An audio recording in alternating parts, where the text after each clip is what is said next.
Infelizmente, queridos, o Brasil não será o mesmo nas próximas décadas.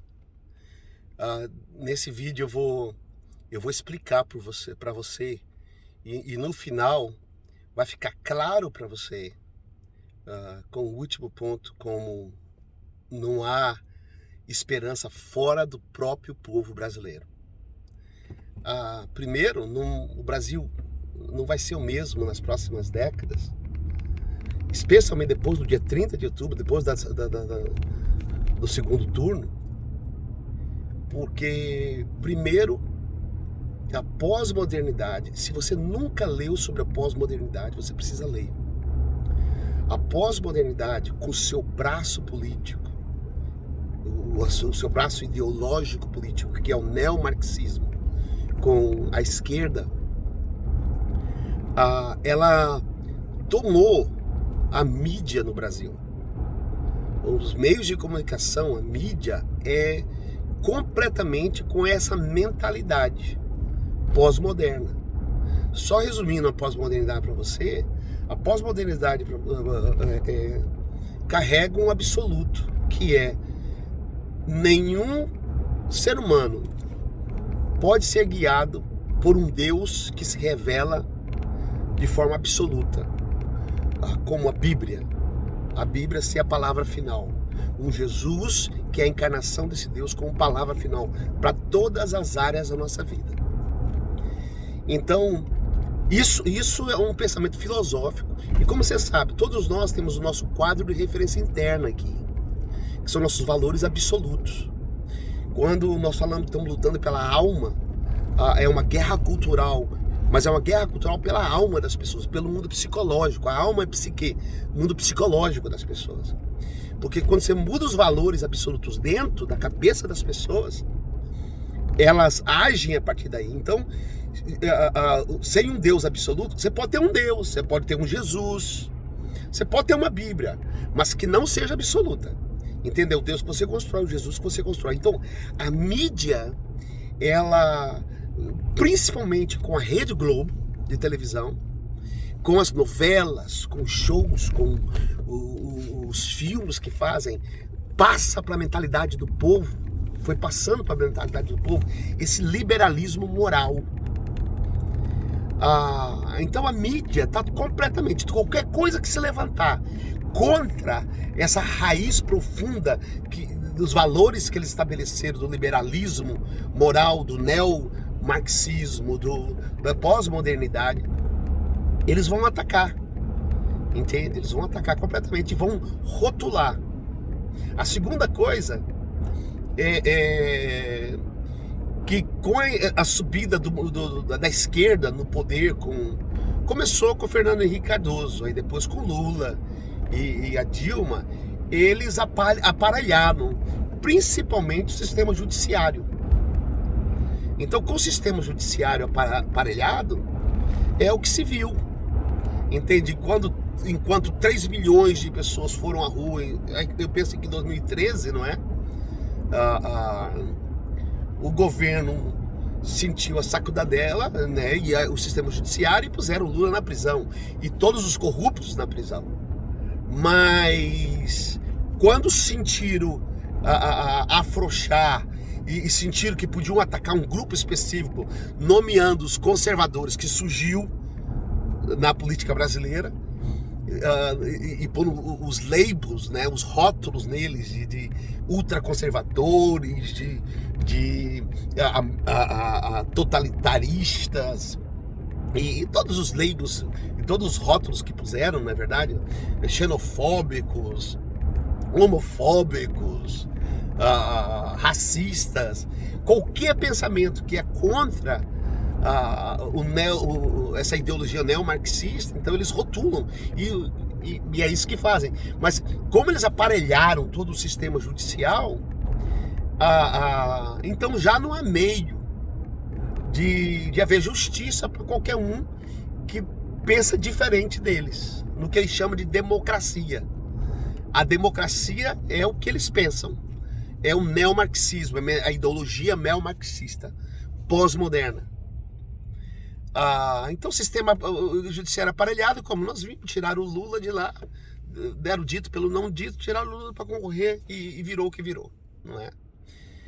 Então o sistema aparelhado não há como haver justiça mais. E eles prevalecerão como estamos vendo agora o que está acontecendo no Brasil. A outra coisa, que caiu o último bastião possível da democracia, de defender a democracia, que era o exército, as forças armadas, principalmente o exército, né? E as forças armadas que os brasileiros tinham como um lado mais conservador, demonstrou nesse momento que já está aparelhada, que é exatamente o que aconteceu na Venezuela, né? Venezuela e Cuba. A partir do momento que a esquerda, com essa mentalidade, consegue aparelhar as forças armadas, acabou. Porque o último bastião era as forças armadas, não é? E para minha surpresa, não é? As forças armadas demonstraram que estão aparelhadas e que fazem parte do sistema neomarxista de esquerda, não é? Nós sabemos que não é toda. Nós sabemos que há muitas pessoas descontentes, né? Mas infelizmente o Brasil descobriu isso, não é? E a quarta coisa é que demonstra claramente que o Brasil nunca mais será o mesmo, é a comunidade internacional. Muitos na internet estavam achando que o mundo sabe o que está acontecendo no Brasil, e o mundo isso. Não, como vocês viram a reação da maneira que estão tratando os manifestantes, não é? A comunidade internacional não quer saber se o MST, os militantes de PT fizeram a mesma coisa. Eu creio em 2017, invadiram o Ministério do Trabalho. Houve várias coisas. Eu vi o Alexandre Garcia falando de várias situações que aconteceram, não é? E o MST invadindo fazenda, invadindo casas. Eu lembro da Embrapa, uma vez foi invadida, quebraram, destruíram um monte de plantas que eles estavam fazendo pesquisas.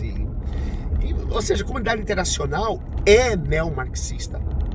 A maior parte da comunicação social, dos jornais, que você acha que é famoso, Le Monde, em França, Times, New York Post, New York Times,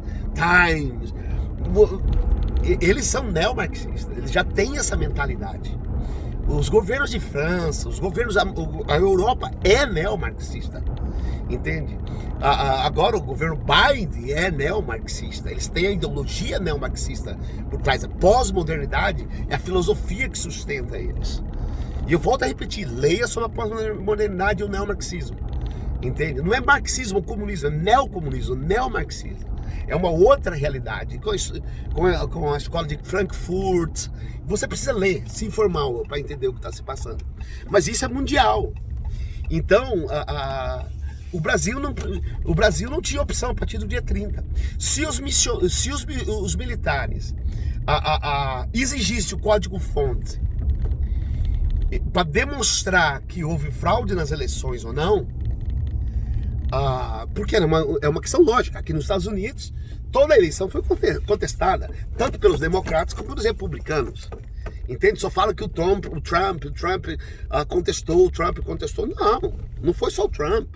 Os democratas, Hillary Clinton, quando ela perdeu, ela contestou também. E falou que houve fraude. Então, isso é normal. Não é o direito, é um direito. Na Alemanha, as eleições foram canceladas, uma das eleições foram canceladas porque demonstrou que não houve legitimidade. Então, qualquer país democrático, isso não seria problema. Mas como já está aparelhado, não é? O Brasil não pode contestar, mas o mundo perguntou disso. Os jornalistas que estão aqui no Brasil, que estavam aí no Brasil, eu estou aqui na Flórida, né? Escrevendo para os principais jornais dos Estados Unidos e da Europa, eles falaram sobre isso? Falaram. Porque é uma luta declarada. É uma luta declarada de impor essa mentalidade no Brasil. Que a comunicação social, os jornais, revistas e rádios de esquerda, que são a maioria, estão lavando a cabeça do brasileiro há anos. Só que acordou um grupo, não é verdade, dizendo não. Os conservadores, principalmente cristãos e cristãos evangélicos, não é? Então não adianta esperar nada da comunidade internacional. A comunidade internacional não vai vir em socorro do Brasil, entende? Talvez, if Trump ou Ron DeSantis, que é o governador aqui da Flórida, que é o cara, ele é um conservador de direita, republicano, mas muito mais equilibrado que o Trump, entende? O Trump é um conservador louco para mim, entende? É um gênio louco, porque a economia ele foi brilhante na economia, mas ele é radical. Muitos dos pensamentos dele é muito radical. O Ron DeSantis é diferente, ele é bem diferente. E conservador, firme, mas com uma outra mentalidade. Se ganhar aqui nas próximas eleições, então haveria uma esperança para a direita do Brasil e a direita da América do Sul. Se não ganhar e a esquerda permanecer, cada vez mais todo o sistema vai ser aparelhado. Mas o Brasil, nesse momento, só depende dos brasileiros, queridos. Só depende dos brasileiros. Eu não vou fazer um outro vídeo sobre as manifestações depois desse vídeo. Como que aquela manifestação foi uma armadilha. Não diz que foi uma armadilha, foi algo não pensado e não entendido dentro das circunstâncias que o Brasil estava vivendo. E foi um erro. Havia manifestantes que quebraram, havia infiltrado, e havia uma multidão que foi lá só para se manifestar. E que um grupo deles muito grande está na prisão sofrendo desgraçadamente. Não é? Mas o fato é, o Brasil mudou para sempre. Pelo menos para as próximas décadas. E não há por onde fugir, meu querido. Deixa a sua opinião aqui no vídeo. Eu quero ouvir a sua opinião. Eu quero ouvir o que você acha do que eu falei. E eu queria o seu feedback, ok? Seu comentário sobre isso. E se partilhe com alguém também. Partilhe e dê sua opinião aqui, ok? Deus abençoe, querido.